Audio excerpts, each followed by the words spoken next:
bentar ambil ingatan Sepang sama Gombak.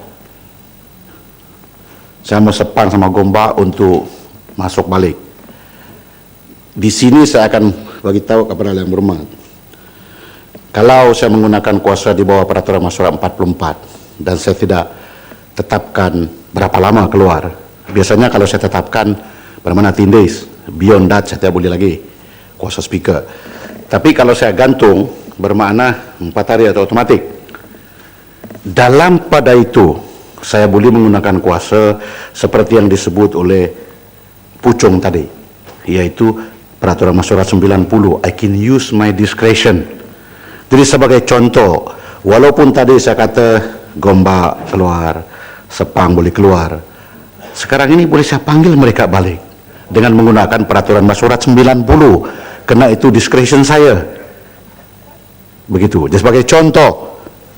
Jadi kalau Gombak sama Sepang masuk pun tak ada apa-apa, saya izinkan. Karena kalau saya tidak izinkan, bermakna persidangan akan datang ada lagi baki 3 hari untuk dia tidak boleh masuk. Sekarang ini Tan Sri Pengerusi betul izinkan orang masuk kah? Belum lagi. Kalau dia masuk sekarang ini pun saya tidak akan halau dia. Bermakna dia boleh masuk. Kalau begitu kita telepon dia masuk. Dia boleh masuk.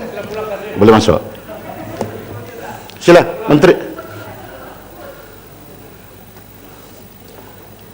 Dan Menteri sekarang ini berhujah karena apabila tadi ada wakil-wakil rakyat daripada Banggang keluar semua, tidak ada lagi yang berhujah. Terpaksa panggil Menteri untuk menjawab. Sila Menteri. Sila. Terima kasih Tan Sri yang Dipertua. Dalam kita punya lupa tadi nak cakap. Saya tengah menyebut tadi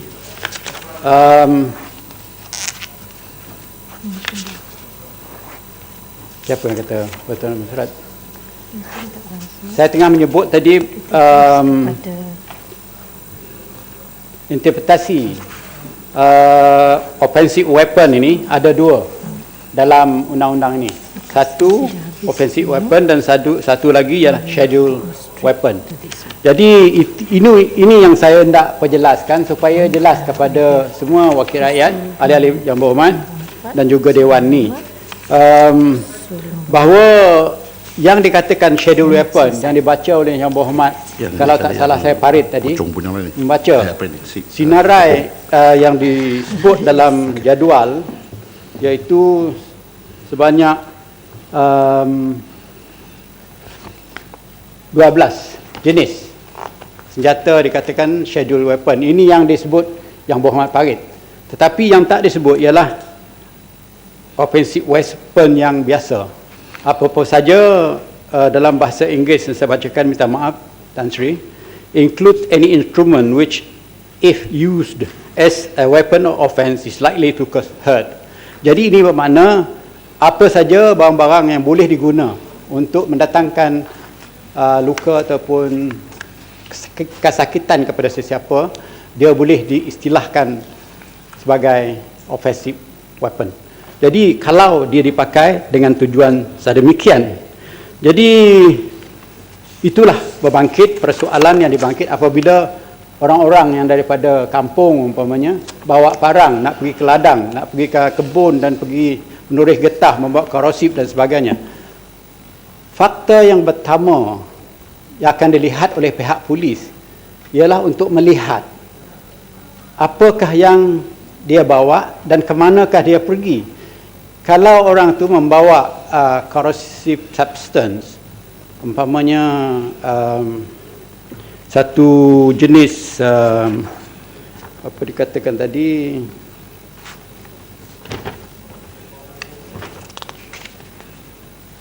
bahan kakisan di tengah pasar raya, bukan sebab dia membeli dan untuk perjalanan balik ke rumah atau ke ladang atau ke kebun. Jadi dia terpaksa memberi penjelasan kenapa dia bawa benda itu, bahan itu, kenapa bahan itu berada pada dia.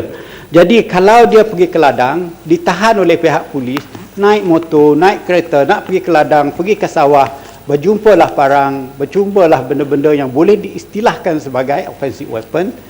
Polis juga akan menggunakan budi bicara dan kebijaksanaannya dalam menyiasat, dan dia tidak akan mengambil tindakan. Bahkan saya dimaklumkan banyak kes demikian berlaku membuat pemeriksaan dan cek di tempat-tempat yang tertentu, polis terjumpa dan tidak pernah orang sejenis ini dituduh di mahkamah.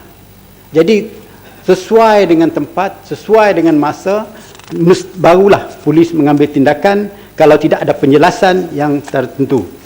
Jadi Tan Sri Yang Di-Pertua, saya berbangkit apa yang dibangkit oleh Yang Berhormat Farid tentang kawalan penjualan terhadap senjata berjadual secara terbuka dan mudah diperolehi dan perancang dengan kementerian untuk memendung belia remaja terlibat dalam kongsi gelap. Dia dua perkara.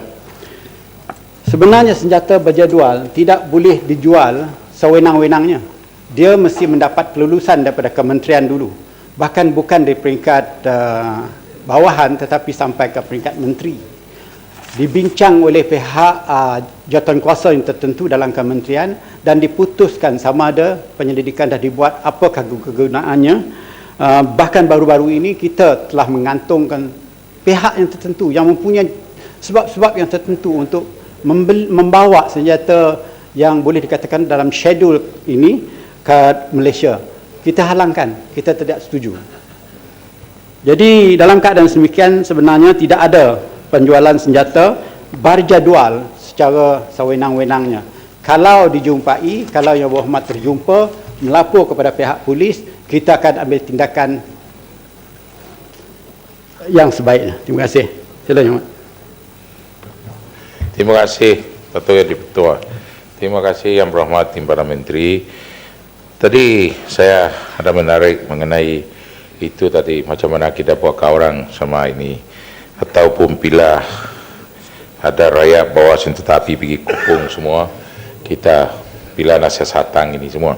Masalah itu kita lagi senang lagi urus. Tapi masalah sekarang rakyat disoalkan.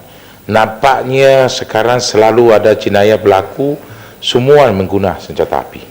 Pistol kah, ataupun shotgun ke, tembak sini tembak sana. Rakyat nak bersoalkan ini perkara macam mana kementerian ada satu rancangan ataupun satu cara macam mana mengawal ini senjata api haram daripada negara jirangga ataupun dari mana. Kita boleh dah ada satu tindakan khas atas ini senjata api haram ini. Kita boleh tambah sikit. Itu Pertua, saya setuju dengan rakan saya dari Bintulu. Sebab mutakhir ini, Kasih Pertua, rata-rata kes pembunuhan melibatkan senjata api. Dulu kita sudah bahas. Saya bimbang perkara ini berlarutan kepada daripada ahli perniagaan, orang biasa kepada orang-orang politik. Kita wakil rakyat ini macam tidak secure, kita tidak selamat kedudukan kita. Jadi apa mekanisme yang dirancang oleh pihak penguasa, polis contohnya, untuk mengekang supaya senjata-senjata api haram ini tidak boleh bolos begitu saja. Dari mana puncaknya senjata api ini? Adakah dari sempadan Thailand, dari sempadan Indonesia kah, dari sempadan Filipina kah? Sebab itu saja border yang kita luas, tidak ada lagi. Kalau dibiarkan begini, timbalan pengurusi, timbalan menteri pun tidak selamat. Tapi mungkin pihak KDN mungkin ada anggota-anggota lain yang boleh menjaga. Tapi wakil-wakil rakyat lain macam si Putih ini, macam saya, macam mana? Ini masalah perlu kita lihat supaya tidak berlaku secara berluasan. Sebab rakyat sendiri pun ada kebingungan dan kebanyakan perkara-perkara berlaku ini sukar untuk polis tangkap. Sebab mereka menggunakan berbagai-bagai hela untuk menutup muka dan sebagainya. Jadi sukar kita mendapat geng mana. Kalau ada pun sudah begitu lambat dan sebagainya.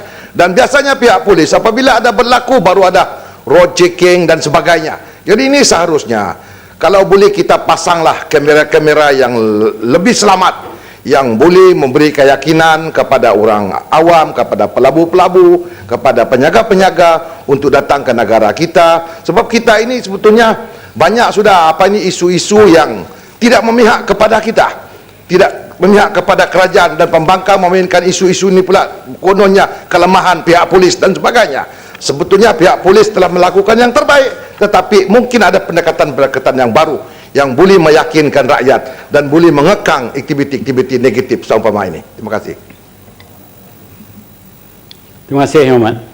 Saya menyambut baik dua-dua Yang Berhormat daripada Bintulu dan Kinabatangan menyebut perkara yang amat relevan, yang dekat di hati rakyat. Dan saya cukup setuju apa yang Yang Berhormat sebut, rasa gelisah masyarakat di luar sana oleh kerana berlakunya penggunaan senjata, khususnya senjata api yang dikatakan telah dibawa daripada negara luar ke dalam negara kita. Sebenarnya Umat, kita telah merancang, tapi perancangan kerajaan ini bukanlah sekelip mata Tan Sri. Umpamanya menteri apabila melawat Kelantan, dan saya sendiri melawat Kelantan, kita melihat Sungai Golok yang 95 km tu, dan juga di pendalaman di atas bumi dia ada 32 km yang memang mudah betul kita nak menyeludup, walaupun kita ada unit penyeludupan di sana dan bekerja sepenuh masa untuk menjaga, termasuk polis dan tentera PGA dan sebagainya.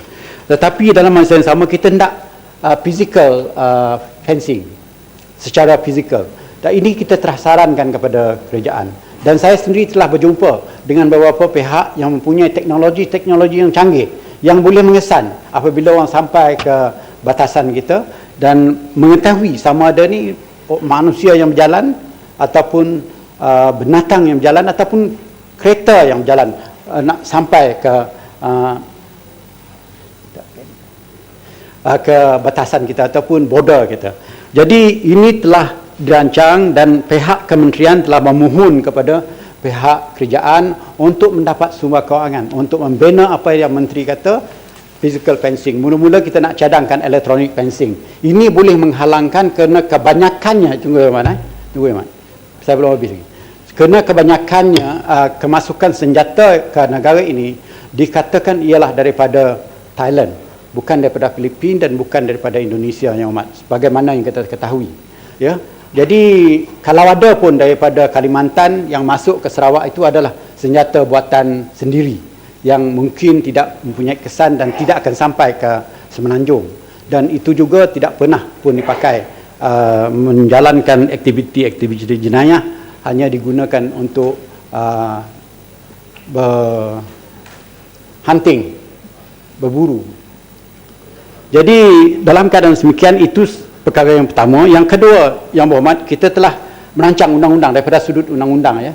Dulu selepas saja undang-undang EO ataupun ISA juga kita mansuhkan, dengan sendirinya kita tak ada lagi undang-undang preventif yang berkesan.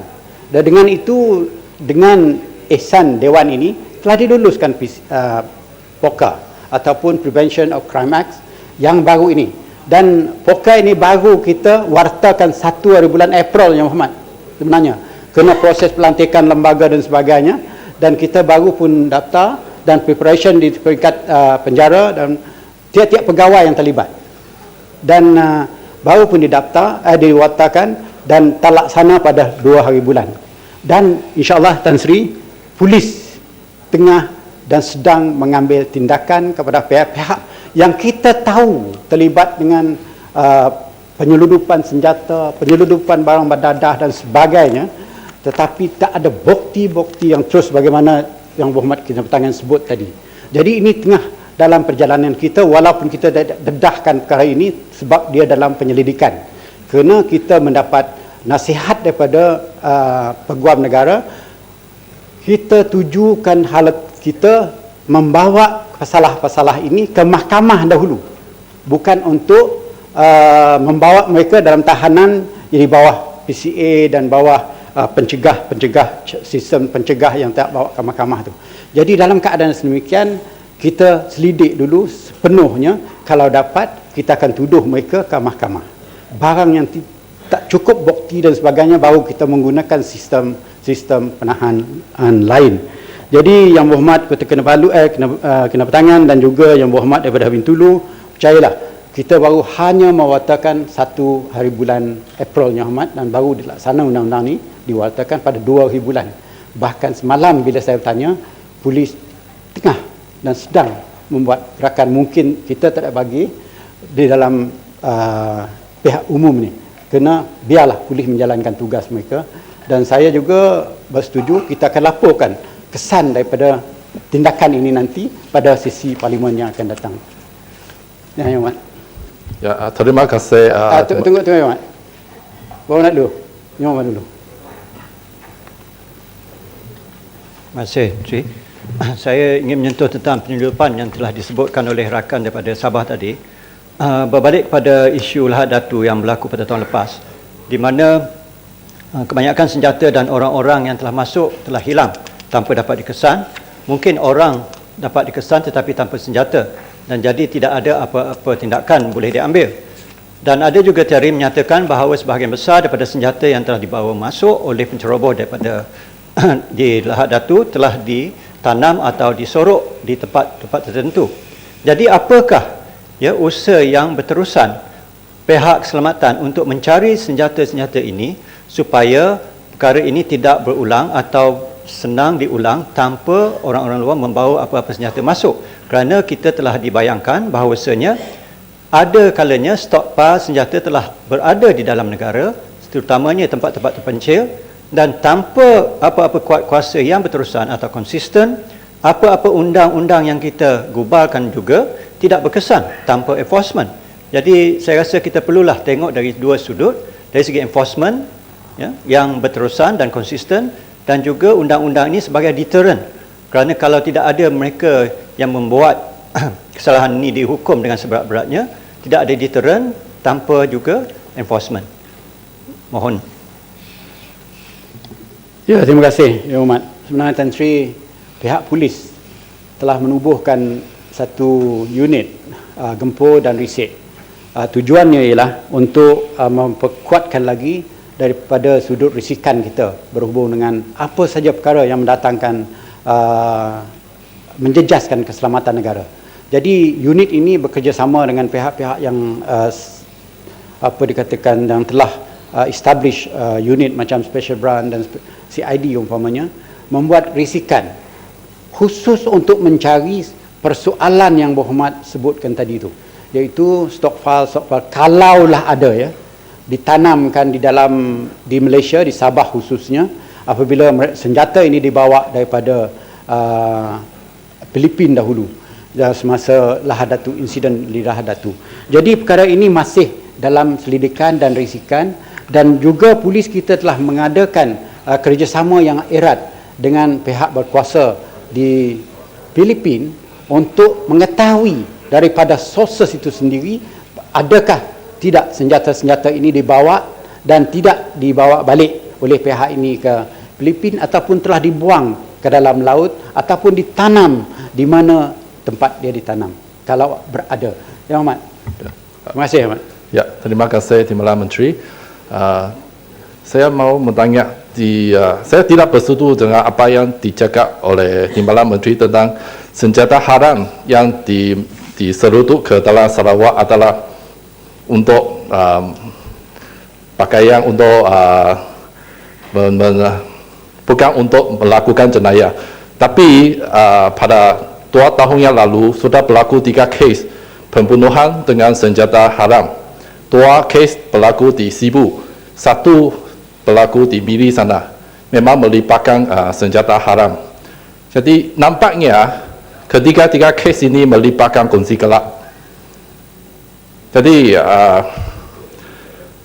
nampaknya di kongsi gelap di Sarawak mungkin mempunyai senjata haram api ini. Jadi apakah rancangan KTN untuk menangani masalah senjata api ini? Terima kasih, Ahmad. Sebenarnya kita tidak membezakan apa yang kita ambil tindakan di Sabah, apa yang kita ambil tindakan di Kelantan, di Perlis, Kedah dan sebagainya, ataupun di Kuala Lumpur. Kita tidak membezakan. pihak polis akan berusaha untuk memantau, merisik dan mencari maklumat berhubung dengan perkara ini. Tangkapan-tangkapan ataupun pengambilan seizure of weapon ini di Sarawak membuktikan bahawa kebanyakannya senjata-senjata yang buatan sendiri ini didapati daripada Kalimantan. Jadi untuk membuktikan yang diseludup daripada Kalimantan itu diguna untuk melakukan, saya mengetahui kes yang Muhammad sebut tu, adakah itu daripada sempadan Kalimantan ataupun daripada sini. Kebanyakan yang kita jumpa di Kalimantan, di Sarawak itu ialah buatan sendiri, shotgun dan sebagainya. Dan dalam keadaan semikian, saya tidak juga boleh menafikan mungkin juga ada senjata-senjata ini diseludup daripada Kalimantan. Tetapi yang saya tahu daripada Kalimantan tu hanya rifle lama sejenis Sydney yang tak pernah dengar Tan Sri. Dulu dipakai semasa masa emergency komunis dulu. Rifle Sydney ni diperbuat di Czechoslovakia. Dia digunakan untuk menantang angkatan keselamatan pada ketika itu. Tetapi rifle ini masih dijumpa di Kalimantan. Saya sendiri terjumpa kerana saya pernah ditahan oleh pihak ini semasa saya pergi ke Kalimantan pada 5-6 tahun yang lepas. Dan mereka ini bergaduh sama sendiri di antara mereka dan Madura. Saya pernah ditahan dan mereka menunjukkan rifle yang digunakan itu adalah jenis Sydney, bukan rifle buatan sendiri, dan kita tak pernah pun jumpa lagi rifle ini di Sarawak. Sila Yang Amat. Terima kasih Yang Berhormat Timbalan Menteri, terima kasih Tan Sri Speaker. Saya ingin nak buat satu cadangan kepada Yang Berhormat Timbalan Menteri. Daripada saya beri pemerintah perhatian dan juga apa yang telah feedback daripada penghuni-penghuni di Bandar Kuching dengan Stampin, kita dapati bahawa kegiatan-kegiatan kongsi gelap semakin banyak, terutamanya dari segi perjudian haram, dari segi aktiviti along, dari segi aktiviti pelacuran. Jadi saya berpendapat bahawa jika kita biarkanlah aktiviti kongsi gelap ni semakin meleluasa, jadi gangster-gangster ini akan semakin berani, semakin mereka ada banyak resources untuk membeli senjata-senjata. Adanya geng-geng yang sentiasa lawan sesama sendiri. Yang Berhormat Timbalan Menteri, di Bandar Kuching dan Stampin sahaja terdapat 200 kedai reflexology center. Saya bukan nak against reflexology center yang tulen dan betul, tetapi yang tidak tulen tu yang saya gairah, kerana setiap minggu, almost setiap minggu saya terdapat aduan daripada penduduk-penduduk dari kawasan saya bahawa rumah tangga mereka musnah kerana kegiatan sebegini, terutamanya anak-anak mereka yang pergi ke kawasan judi haram. Jadi soalan mereka kepada saya bahawa kalaulah anak-anak mereka boleh begitu senang mendekati perjudian haram dan juga kegiatan-kegiatan kongsi gelap ini, kenapakah polis tidak dapat menyelesaikan masalah ini dengan sewenangnya? Terima kasih Yang Berhormat. Terima kasih Tan Sri Yang Ketua. Inilah selalu tanya orang cerita senjata api dan cerita ini, cerita kongsi gelap ini kong kali kongnya. Tan Sri Yang Ketua, ini saya nak tanya sedikit tambahan ini. Yang Berhormat Timbalan Menteri, kita begitu ramai pendatang asing ini. Saya difaham kita ada seramai, kita bila menjalankan program Anampi dari 31 hari bulan, from the first sampai 31st bulan 8 2011, sudah ada 1.3 juta. Saya mau tanya ini Yang Berhormat Timbalan Menteri, kita akan lihat ke di perkara ini Anampi ini, kita semua ada betul-betul di bawah ini Anampi ini, kita ada siasat ada ini pendatang asing ini, ataupun kita ambil dia ini program ini Anampi ini nak jadi regularize ini orang pendatang ini asing ini, kita ada ini semua siasat ada di bawah siasatan betul-betul ada terlibat dalam jenayah ke tidak? Contoh macam di Bintulu, masuk keluar. Polis kata kita memang ada suspek, tetapi putih tiada. 1 bulan boleh masuk keluar 6-7 kali. Tetapi bila polis tanya apa dia tujuan dia datang, dia kata tidak, kita makan angin saja. Tapi selalu masuk keluar. Tapi kita suspek dia ada terlibat dalam kriminal. Tetapi kita tidak boleh buat apa-apa. Apa cadangan daripada Yang Berhormat Timbalan Menteri ini?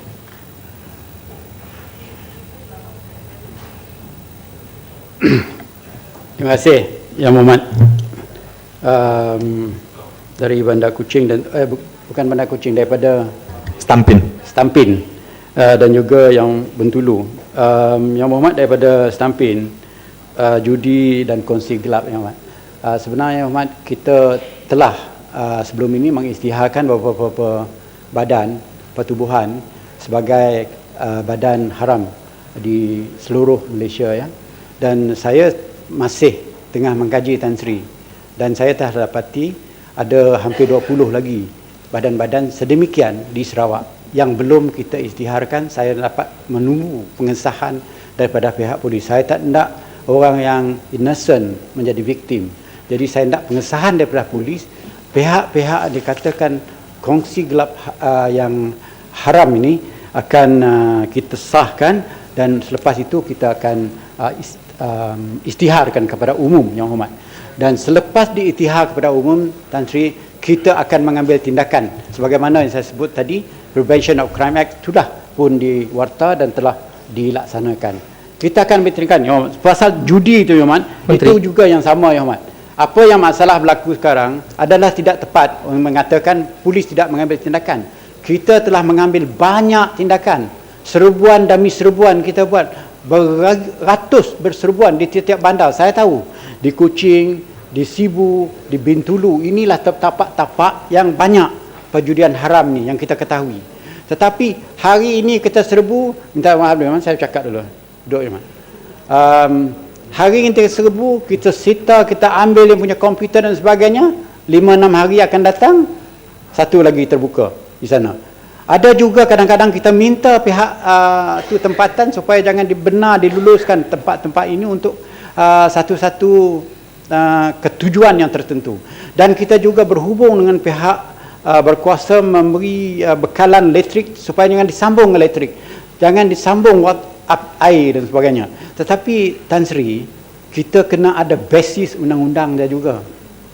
Kalau tak ada basis undang-undang, kita dapati KDN pun kena saman. Yang Berhormat peguam-peguam ni semua tahu sebenarnya. Jadi kita mengambil tindakan, kita berjaga-jaga. Dalam kita mengambil tindakan, kita takkan jadi target ataupun sasaran tindakan mereka kepada kita.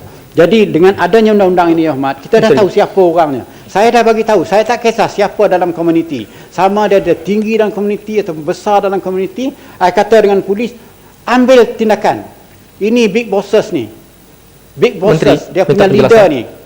Kita tak nak lagi yang kecil-kecil ni, budak-budak yang jaga komputer, budak-budak kata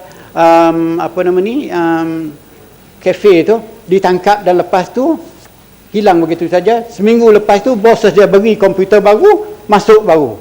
Jadi ini kita tahu. Saya tahu, Yang Hormat, KK daripada kawasan Yang Berhormat tu, dia hantar surat kepada saya. Apa dia kata? Yang Berhormat kata dia minta tolong. Ini gangsters. Dia sebut nama. Saya tahu orang tu. Sebab kita dah berbincang dengan polis. Dia kata orang ni nak buat satu tempat karaoke di dalam tempat residential. Tetapi masalahnya dia benar buat renovation kepada rumah residential tu untuk digunakan sebagai karaoke. Tapi kita tak tahu dia nak guna karaoke kah ataupun dia nak guna rumah tu untuk sebagai macam rumah karaoke tapi untuk kediaman. Bukti belum ada pada kita. Tetapi laporan pada saya dah terima. Jadi saya tak boleh bertindak. Menteri minta penjelasan. Satu lagi, Yang Mat, tunggu, Yang Mat. Ada lagi yang ni minta juga tadi. Satu lagi, orang yang protection money ni, tiap-tiap kontraktor yang masuk di kampung kawasan Cina, Melayu, Iban dan sebagainya tu, baru masuk saja dah ada kolektor ni datang. Kita tahu dengan orang dia, tetapi mana undang-undang dia. Jadi kita dah tahu, kita dah ada senarai dia. InsyaAllah, dengan undang-undang ini kita ambil tindakan dengan dia orang ni. Kita nak bersih juga benda-benda macam ni. Sila Yang Amat. Terima kasih Yang Berhormat Timbalan Menteri, terima kasih Tan Sri dan Pertua. Berkenaan dengan cadangan oleh kementerian untuk membina pagar atau dinding atau tembok untuk memastikan supaya tidak ada penyeludupan di tempat yang Berhormat Datuk Menteri sebutkan tadi di Kelantan. Saya tidak tahu cadangan terperincinya, tetapi saya harap ianya mengambil kira supaya laluan atau tembok itu meliputi daripada seolah-olah pantai barat Kuala Perlis sampailah ke pantai timur di Pangkalan Kubu misalnya, supaya memastikan ianya benar-benar efektif. Keduanya supaya mengambil kira bahawa hubungan rakyat antara selatan Thailand dengan utara Semenanjung, sama ada di Kelantan, Perak ataupun di Perlis dan Kedah, adalah hubungan yang ratusan tahun lamanya daripada rakyat yang kaum dan agamanya sama, supaya pertimbangan-pertimbangan supaya ada laluan yang jelas, jambatan-jambatan di Pangkalan Kubu ke misalnya, ataupun laluan-laluan resmi yang lebih jelas supaya ianya tidak menukar dan merubah dan menghalang hubungan rakyat yang telah pun berlaku ratusan tahun lamanya. Maknanya cadangan saya supaya kementerian berunding dengan JPS tembaktan banjir satu lagi. Tembok itu kalau ianya boleh menghalang daripada membanjiri masalah lama di Kelantan, Rantau Panjang dan Tumpat misalnya banjir. Kalaulah tembok itu boleh menghalang juga banjir, ini sesuatu yang positif kepada rakyat dan negara kita, saya harap. Terima kasih Datuk Yang Betul. Tan Sri Yang Ketua, kalau pada satu ketika nanti kerajaan meluluskan peruntukan yang kita kehendaki ataupun sistem yang kita perkenalkan, kalau dia dibuat secara penswastaan, sistem itu diterima oleh pihak kerajaan, kita akan berbincang dengan pihak kerajaan negeri yang berkenaan. Semua kerajaan negeri yang kita lalui itu kita akan bincang. Yang Amat, dia tidak boleh diputus oleh kerajaan pusat saja, Yang Amat. Dia akan dibincang dengan kerajaan negeri, kerana laluan tu di atas tanah kerajaan negeri. Keputusan menggunakan laluan tu masih juga terletak di tangan kerajaan negeri. Bahkan saya sendiri dah bincang dengan MB Kelantan berhubung dengan perkara yang sama. Jadi itu perbincangan yang awal. Dan kita menerima hakikat bahawa perhubungan di antara orang utara Malaysia dengan orang selatan Thailand tu memang akrab. Banyak tali persaudaraan. Banyak perkara-perkara yang di luar jangka. Macam juga di Sarawak, perhubungan kawasan saya Teluk Melana dengan kampung yang di sebelah Indonesia tu pun begitu juga, Yang Hormat. Jadi kita ambil kira semua perkara ini dan memudahkan semua pihak dan menghalang kemasukan penyeludupan apa saja jenis barang termasuk senjata dan dadah yang kita tahu membanjiri Kelantan sampai ke Terengganu, Pahang, metapetamin yang begitu murah sekali daripada Thailand. Jadi Yang Berhormat, kita akan ambil kira semua perkara dan terima kasih atas cadangan Yang Berhormat. Terima kasih Yang Berhormat Menteri. Saya kurang setuju dengan apa yang dikatakan oleh Menteri tadi berkaitan dengan pelaksanaan untuk mengawal perjudian haram, terutamanya pengendalian pusat-pusat mesin kuda di seluruh negara. Saya pasti ini bukan saja masalah di mana-mana satu kawasan parlimen, dan saya juga yakin semua ahli-ahli parlimen pun akan bersetuju dengan saya bahawa ini adalah masalah yang besar yang dihadapi oleh semua. Dan kalau kita kata kita tidak ada satu mekanisme yang tertentu untuk membendung masalah ini, saya tidak tahu kenapa. Sebab masalah ini adalah masalah yang berlaku tiap-tiap hari. Tapi tadi yang Menteri kata hari ini kita tangkap, besok dia buka balik. Tapi ini menunjukkan bahawa ada sedikit masalah dalam sistem kita sendiri.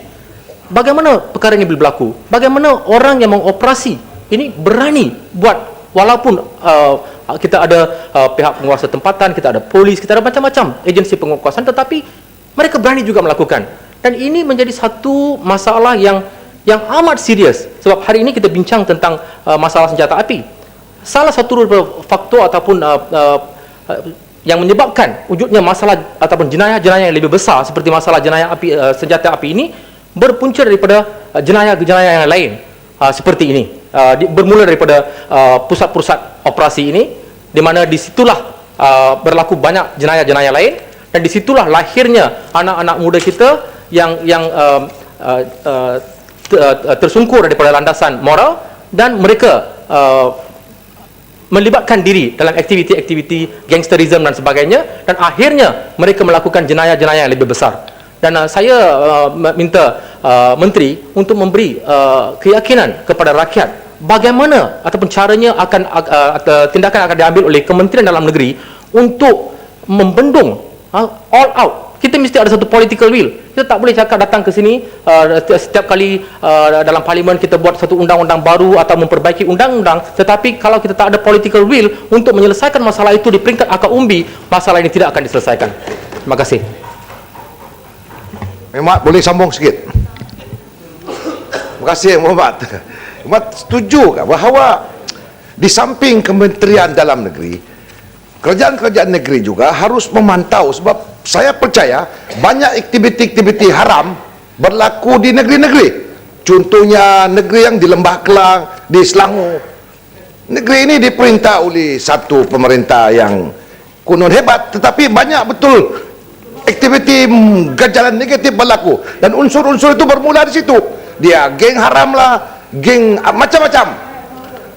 Jadi seharusnya pihak kementerian juga memberi tekanan kepada kerajaan-kerajaan negeri ini. Jangan sekali-kali membiarkan aktiviti haram ini berlaku, sebab takkan dia tak tahu. Dia bagi lesen, kerajaan tak, pasukan tak bagi, dia bagi lesen, trading lesen.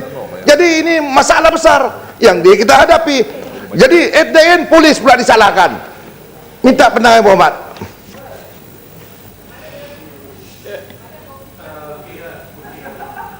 Terima kasih Muhammad.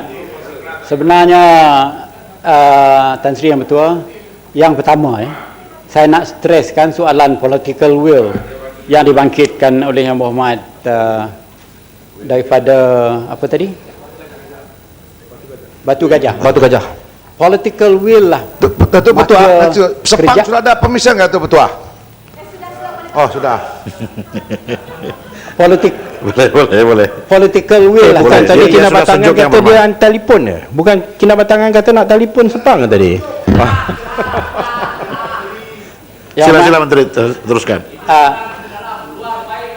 Yang Berhormat Tan Sri, sebenarnya political will lah yang menunjukkan kekuatan kerajaan memperkenalkan undang-undang, membuatkan sistem-sistem. Selepas itu apabila undang-undang dan sistem ini kita laksanakan dan boleh diguna pakai, memperkasakan pihak polis menjalankan tindakan, insya-Allah political will tetap ada pada kerajaan kita. Yang Berhormat yang tak sokong dengan political will kita ini yang jadi satu masalah Yang Berhormat sebenarnya. Jadi saya berterima kasih juga dengan Yang Berhormat Kinabatangan.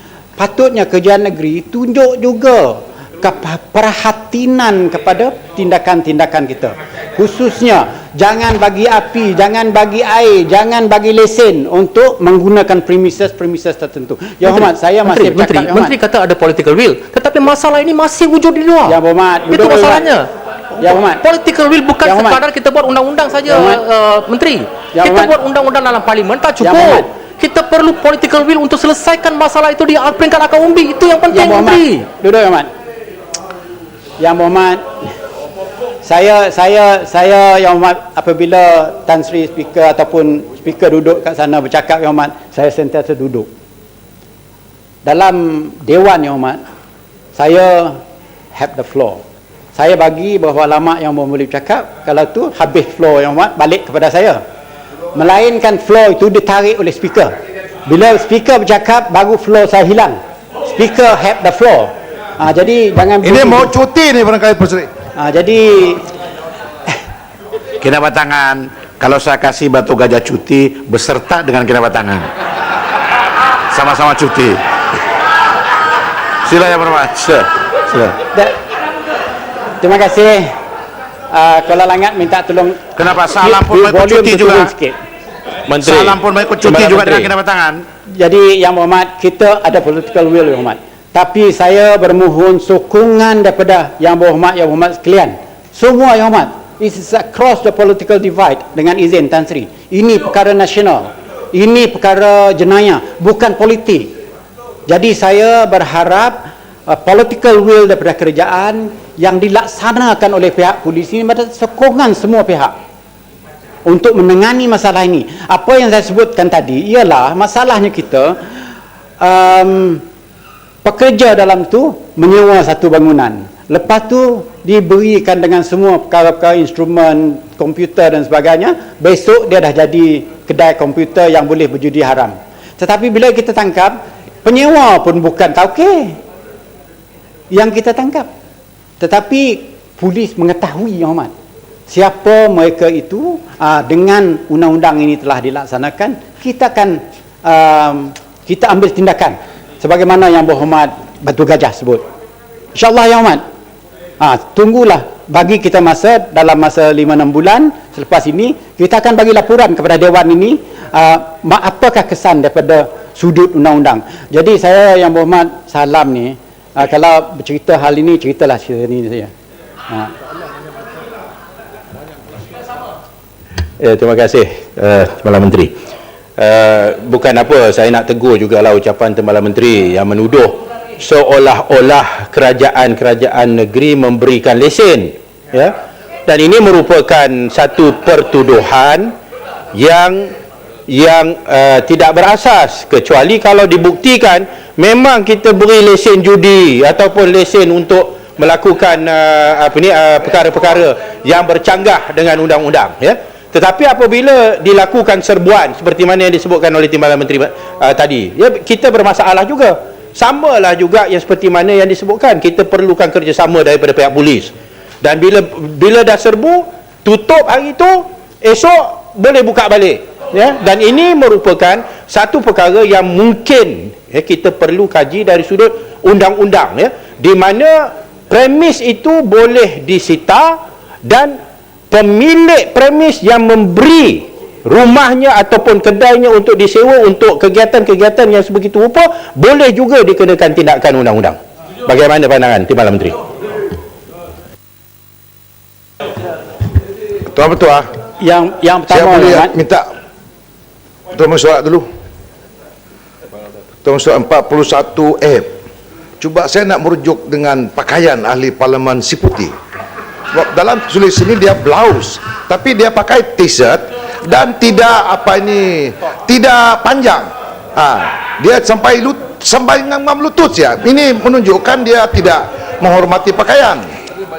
Tapi di Petua ada orang nak dia cari harus pasal menghormati parlimen. Diskriminasi. Buang masa. Bukan buang masa, itu buang masa peraturan. cari pasal. Kerana Peraturan, merah tak kita boleh. rujuk peraturan. Jadi kuning pun tidak boleh masuk. Dan pintu tu pakai biru tak boleh masuk. Siapa kata kita Mana ini ada dia t-shirt? blouse ni kena baju tapi dia pakai Datuk t-shirt. Speaker, ini Kinabatangan just buang Saya masa rujuk dengan saja. petua, biar Ini petua memang buang masa. Buang masa dan diskriminasi terhadap wanita. Kinabatangan nak jadi speaker. Ya, ya. Ya. Ya, Kinabatangan. Ya, Kinabatangan. Ya, Yang Berhormat lain dah duduk ya. Ya, Berhormat, hari ni hari terakhir kita. Berapa jam lagi kita dah nak tamat. Jadi saya benarkan. Minta dia tanya balik. Ya, tak apa, saya benarkan. Tak apa. Sila. Sila Menteri. Saya tu bukan apa, budak sekolah ramai tengok. Nanti Ya. dia kata di parlimen pun suka-suka pakai. Ya. Terima kasih. Apa salah dengan pakaian saya? Ya, seperti cukup seperti. Pakaian saya, dia tak ada kerja lain ke? Tak ada topik lain ke? Nanti bila pelajar sekolah tengok di parlimen suka-suka cakap. Ya. Ya, cukup Yang Berhormat. Datuk. Sila Menteri. Datuk dia betul. Ya. Datuk yang betul. Ya, Putatan. Budak-budak sekolah pun betul. Kiri kanan pakai Ya, blazer. saya faham. Datuk yang Putatan. dipertua, soal rang undang-undang kita ni sudah melencong begitu jauh. Ya. Saya menjemput balik kepada soalan pokok, rang undang-undang pokok, soal senjata dan kakisan. Ini satu pertanyaan yang sering ditanya oleh ahli-ahli rela Datuk Menteri. Yang mana katanya di Semenanjung, ahli rela ini dibagi senjata. Di Sabah Sarawak, kadang-kadang walkie-talkie pun tidak diberi. Tidak boleh. Minta wakil rakyat. Jadi persoalan dia, apabila kita menyeru dengan kerjasama polis, membuat satu pemeriksaan ataupun gerak operasi dengan pendatang-pendatang haram atau pendatang tanpa izin, mereka gantung diri dengan tidak bersenjata, Datuk Menteri. Jadi adakah cadangan Menteri dalam negeri ini melihat bahawa anggota-anggota rela ini diberi sekurang-kurangnya satu senjata dalam 5 orang dalam apabila beroperasi? Jadi satu pertanyaan yang rakyat mau dengar, Datuk Yang di-Pertua, untuk rela dan juga kalau dengan sukarela, sebab di ISKOM ini kita ada ETM, kita ada PDRM, kita ada APMM, dan yang last sekali orang awam. Jadi orang awam ini siapa? Ini semua badan-badan sukarela yang membantu ISKOM. Jadi bolehkah Menteri melihat dengan apa? Dengan latihan supaya anggota-anggota ini diberi latihan dan diberi lesen untuk memegang senjata yang dianggap sebagai senjata api lah. Minta penjelasan dari Menteri. Yang Mak Menteri tambah sikit kes yang sama, boleh minta laluan. Pertama sekali, kita banyak mempunyai tuan-tuan punya lesen senjata api, terutama sekali senjata api jenis napang patah yang dimiliki oleh orang-orang yang dah veteran berumur, yang menggunakan senjata-senjata tersebut kebanyakannya nak menjaga dusun, nak menembak kera dan sebagainya lah, yang merosakkan tanaman buah-buahan di kampung-kampung. Jadi banyak di kalangan mereka telah pun membuat permohonan kepada KDN untuk nak transferkan lesen tersebut kepada anak-anak mereka waris, tapi selalunya ditolak. Jadi apakah pendirian kementerian dalam soal ini? Kerana kita pun sedar kalaulah tuan mempunyai lesen tu yang mungkin dah pun lanjut usia 70-80 tahun, yang memang nak menggunakan senjata tu pun dah agak sukar kerana mungkin matanya pun dah kelabu, tapi diminta untuk dipindahkan miliknya kepada anak-anak mereka, tapi ditolak. Jadi mohon penjelasan daripada Yang Berhormat Menteri. Terima kasih. Ada 3 orang, Yang Berhormat. Jadi selepas saya menjawab yang 3 orang tu, saya akan balik kepada pembahas asal daripada Greek dan Paritnya, Yang Berhormat. Kalau tidak, tak habis cerita. Jadi yang pertama, Yang Berhormat Sahalam menyebut 2 perkara. Satu perkara, saya menuduhkan Kerajaan Negeri, kata dia. Sebenarnya saya hanya menyeru Kerajaan Negeri, bukan menuduh, Yang Berhormat. Dan saya tak sebut pun mana Kerajaan Negeri. Saya menyeru Kerajaan Negeri memberi kerjasama kepada pihak-pihak polis, supaya kalau di negeri itu perlukan lesen untuk penggunaan premises itu, tolonglah lihat juga premis jenis mana yang diberi lesen, premis mana yang tak boleh. Kita kena tahu juga purposes premis itu nak direnovate ke ataupun dibuat. Jadi itu yang kita berkehendak kerjasama semua pihak, majlis tempatan, polis dan sebagainya, supaya kita boleh mengatasi masalah ini. Yang kedua, Yang Hormat, saya ambil kira, Hormat, kadang-kadang Sahalam ni sebagaimana saya sebut, ada juga baik yang dicadangkan tu. Jadi kebanyakannya mengacau aja, minta maaf lah, Hormat. Datuk Speaker, mintalah ditarik balik. Dah lah puji dia kutuk pula. Bukan kadang-kadang baik, biasanya baik. Ya, ini petang-petang ni gurauannya nah. Ya, sudah. Perdana Menteri. Saya memang bukan bukan tu tak. Saya kata dia banyak benda-benda yang substantif dia bawa tu. Jadi kita ambil kira Yang Hormat. Apa Yang Hormat sebut tu tadi kita ambil kira dan kita akan lihat macam mana kita boleh laksanakan untuk kebaikan bersama. Itu yang kedua yang disebut oleh Yang Berhormat daripada apa tadi yang Putatan. Yang Berhormat Putatan dah lama tak hubung saya, jadi lupa dengan dia. Putatan ni dia kata rela Yang Berhormat. Soalan rela, kita mempunyai hampir 3 juta ahli rela di seluruh negara sekarang. Dan tunggu Yang Berhormat Bintulu. Hampir 3 juta. Dan mengikut penilaian kita Datuk Yang Ketua, hampir 1 juta yang aktif. 1 juta yang aktif.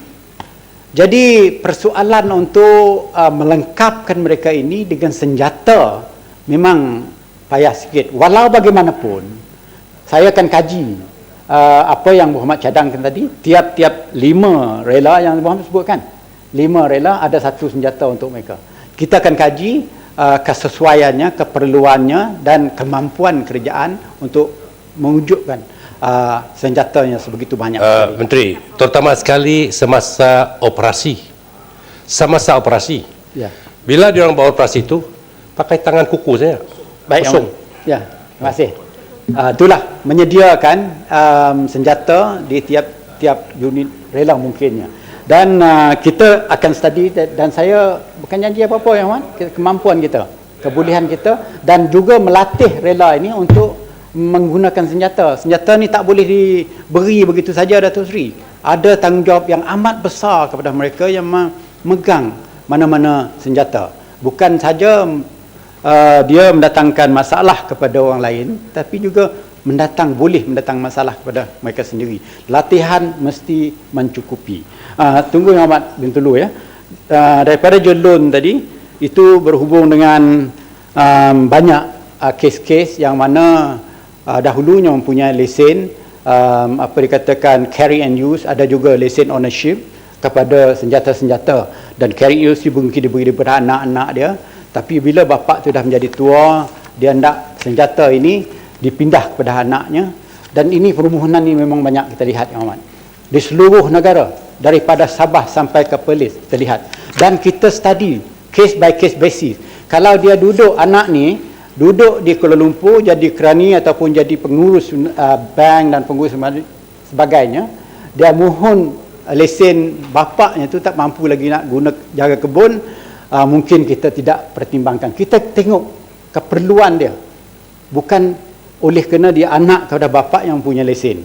Jadi ini jadi satu dasar kementerian dan pihak polis berhubung dengan senjata api ini. Kerana pada ketika ini kita tidak mahulah banyak sangat senjata api ini dalam negara. Ya, Bintulu. Saya dah janji tak bagi lagi tadi, tapi Bintulu ni. Terima kasih. Datuk Yang Ketua. Terima kasih Yang Berhormat Timbalan Menteri. Ini mengenai isu ini, Lela ini terlibat dalam senjata api.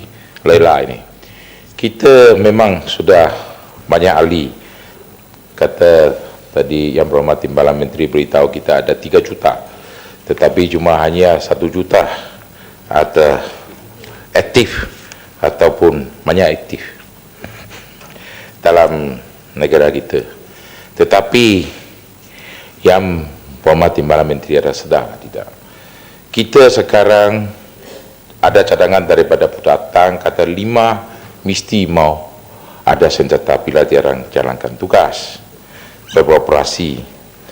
Saya rasa kalau kita tiada mengadakan betul-betul punya latihan ataupun training, apa tugas Lela, tambah lagi bagi sekarang tidak bagi senjata, nanti lepas ini cadangan daripada datang kita bagi senjata api.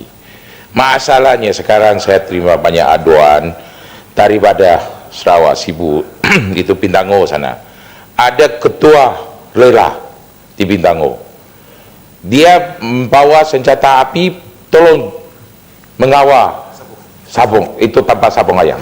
Macam mana? Ini bukan daripada saya, daripada rakyat soal. Dia kata macam mana ini ketua Lela Bintango, tolong jaga ini, itu tanpa sabung ayam. Bawa senjata api juga, syokkan dia. Minta penjelasannya.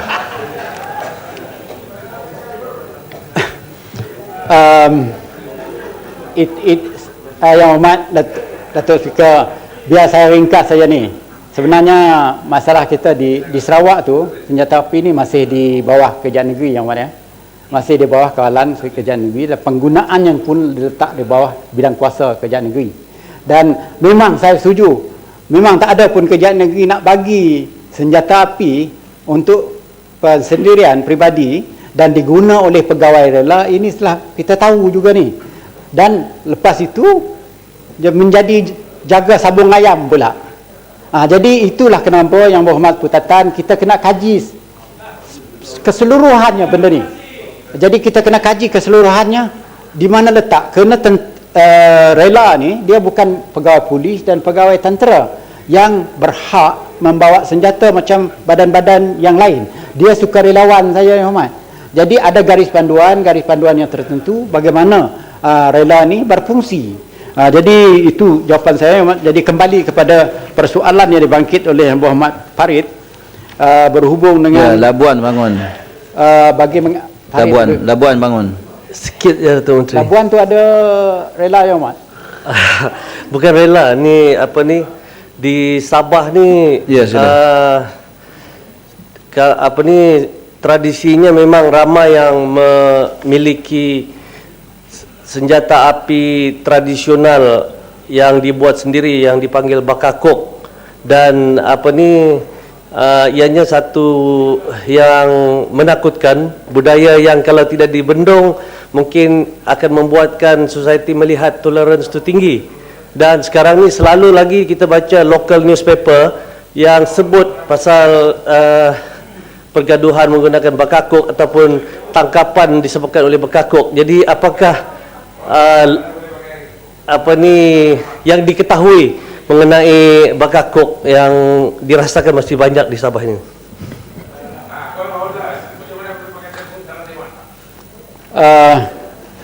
Dia sama dengan di Sarawak, Yang Hormat.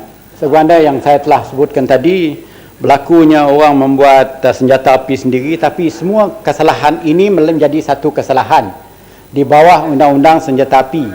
Jadi siapa saja yang mengguna sama ada nama dia bakakok ke, shotgun ke ataupun benda saja dibuat sendiri, dia menjadi satu kesalahan di bawah undang-undang.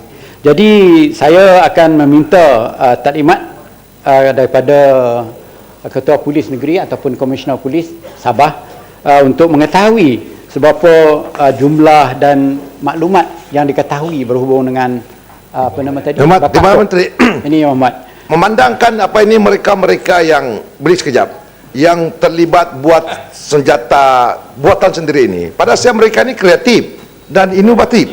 Jadi adakah kementerian mungkin memanggil mereka ini untuk dilatih seterusnya buat bengkel senjata dan kita legalize untuk pasaran tempatan kah? Sebab mereka ini begitu kreatif membuat senjata-senjata supama ini. Adakah usaha sedemikian? Jadi mungkin daripada dia ilegal sudah legal, daripada tidak, dan kita ekspor pula pergi mana-mana negara, dan negara kita menjadi pengeluar senapang, tidak perlu lagi kita import. Ya. Datuk Yang Tua dia dah jauh ke tempat yang lain, betul. Tapi walaupun dia ada relevansi dia, sebenarnya setakat ini kementerian tak ada mengambil tindakan sebagaimana yang berhormat. Saya anggap serius perkara ni. Tapi kalau Yang Berhormat boleh gumpul orang ni dalam satu dewan, saya boleh bawa ke polis untuk melihat. Kita juga mempunyai pakar-pakar senjata kita, Yang Berhormat, untuk melihat sama ada boleh membantu untuk kita. Bagi itu Yang Berhormat Farid, bagi tujuan untuk mengawal para belia terlibat dalam kongsi gelap, pihak polis sentiasa memberi perhatian serius dalam perkara ini.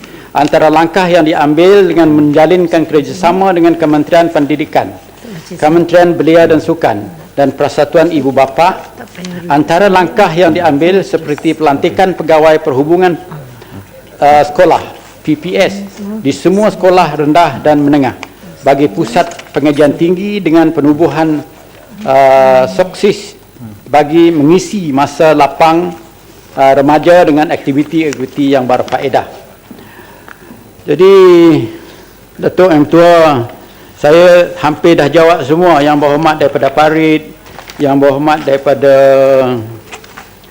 siapa lagi tadi?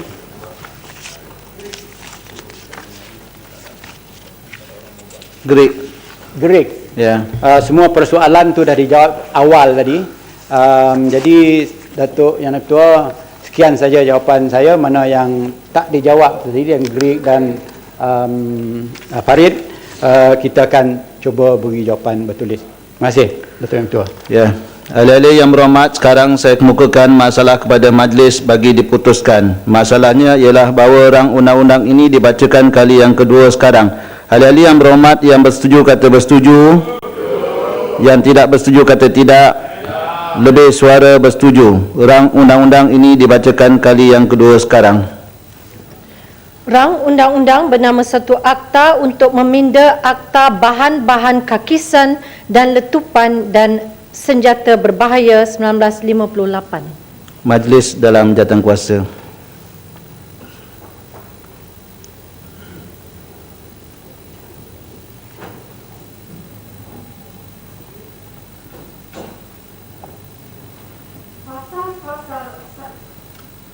Fasal-fasal 1 hingga 3. Ada yang minat bahas? Ya. 1, 2. Lepas Serdang, Sepang, Batu Gajah, lepas tu Menteri jawab. Sila. Terima kasih kepada Datuk Pengerusi. Saya tidak sempat untuk berbahas di peringkat dasar kerana dihalau tadi.